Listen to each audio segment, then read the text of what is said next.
প্রান্তে যেতে পারবে না। এত বড় গাছ তোমার নামে রোপণ করা হয়েছে। এটা কি কোনো সাধারণ মজলিস? তাহলে সাধারণ মজলিস নাকি?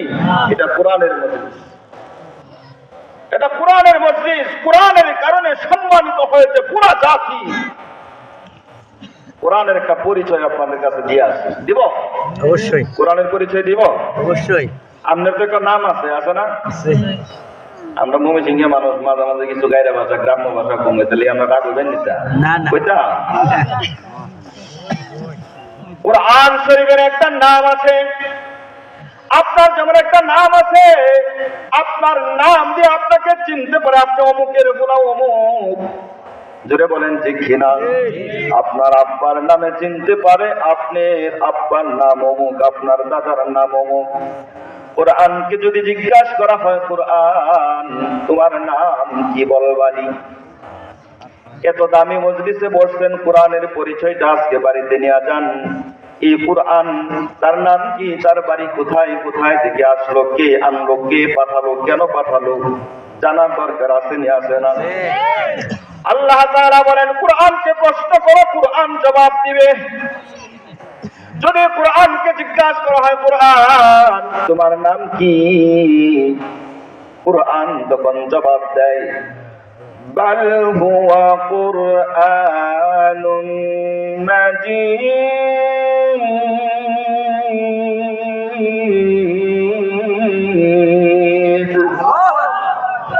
কোরআন জবাব দেয়, আমার নাম হলো সম্মানিত গ্রন্থ আল কোরআন। কোরআনকে যদি জিজ্ঞাসা করা হয়, কোরআন বুঝলাম তোমার নাম হলো কোরআন শরীফ, তোমার বাড়ি কোথায়? আমরা যেমন জিজ্ঞাসা করি, ভাই তোমার নাম কি? বলে আমার নাম আব্দুর রহমান। তোমার বাড়ি কোথায়? গো ময়মনসিংহ। ঠিক কি ঠিক না? তোমার বাড়ি কোথায়? গো টাঙ্গাইল, গোপালপুর থানা। জোরে বলেন ঠিক কিনা? এখন বুঝলাম তোমার নাম কোরআন মাজিদ। কোরআন বলো দেখি তোমার বাড়ি কোথায়? তখন কোরআন জবাব দেয়, ফি লাউহিম মাহফুজ।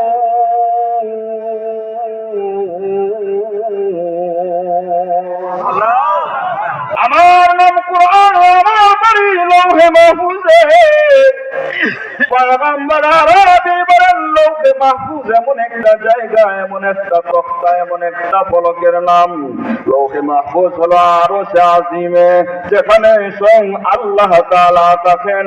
সেই আরশে আজিমের পাশে একটা বড় ফলক আছে, একটা তক্তা আছে। সেই তক্তার মধ্যে, এই ফলকের মধ্যে 30 পারা কোরআন লেখা আছে। সেটার নাম হলে লৌহে মাহফুজ। কোরআন জবাব দেয়, আমার নাম সম্মানিত গ্রন্থ আল কোরআন, আমার বাড়ি হলো লৌহে মাহফুজে।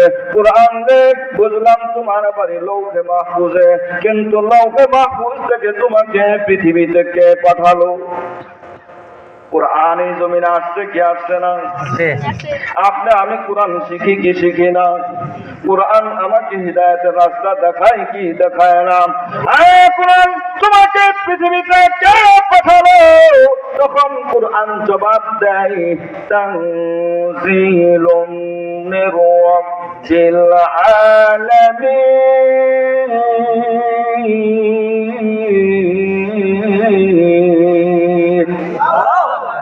কোরআন তখন জবাব দেয়, মহান রব্বুল আলামিন, যিনি বিশ্ব জগতের প্রতিপালক, সে আল্লাহর পক্ষ থেকে আমি এই জমিনের মধ্যে নাজিল হয়েছি। কোরআন রে বুঝলাম তোমার নাম হলো সম্মানিত গ্রন্থ আল কোরআন, তোমার বাড়ি লৌহে মাহফুজে।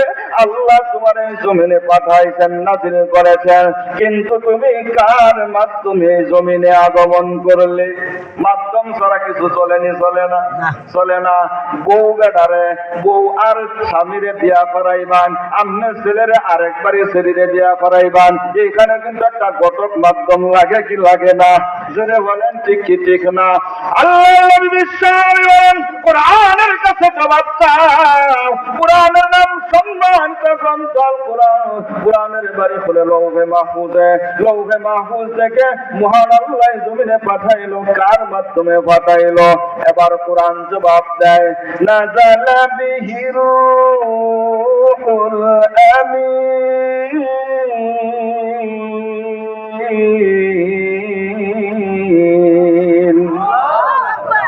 আল্লাহ তাআলা বলেন, নাযালা বিহি রূহুল আমিন। রূহুল আমিন হলো হযরত জিবরিল। জোরে বলেন সুবহানাল্লাহ। কোরআনের ভাষায় জিবরিলের নাম হলো রূহুল আমিন। আল্লাহ তাআলা বলেন, আমি আল্লাহ এই জমিনে কোরআন নাযিল করেছি হযরত জিবরিল আলাইহিস সালামের মাধ্যমে। এবার বুঝতে পারলাম কোরআন তার বাড়ি ছিল লৌহে মাহফুজে। আল্লাহর পক্ষ থেকে নাযিল হলে জিবরিল আলাইহিস সালামের মাধ্যমে আগমন করলে কার উপর নাযিল হলে প্রশ্ন হয় কি হয় না? এই না না এদিকে কইছে ওটা না না ওটা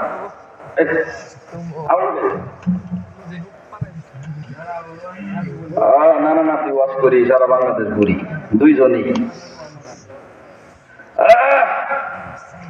এবার কোরআনকে যদি জিজ্ঞাসা করা হয়, কোরআন বুঝলাম তুমি জিবরিল আলাইহিস সালামের মাধ্যমে অবতীর্ণ হয়েছো, কোরআন রে কার উপর নাযিল হয়েছে?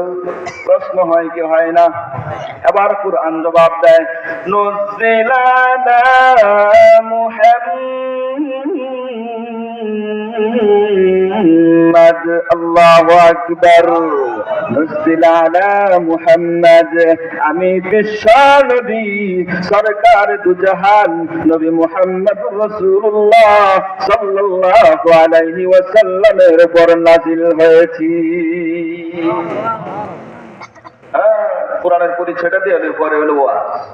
জোরে বলেন ঠিক না? আল্লাহ তাআলা পৃথিবীর মানুষ ভালো করে শোনো, আমার কোরআনের পরিচয়টা ভালো করে নিয়ে যাও। আমার কোরআন বিশ্ব নবীর উপর নাযিল হলো। এবার যদি কোরআনকে জিজ্ঞাসা করা হয়, কোরআন রে একটা মাদ্রাসাতে সাবজেক্ট পড়া 8টা, বাংলা, অঙ্ক, ইংরেজি, আরবি,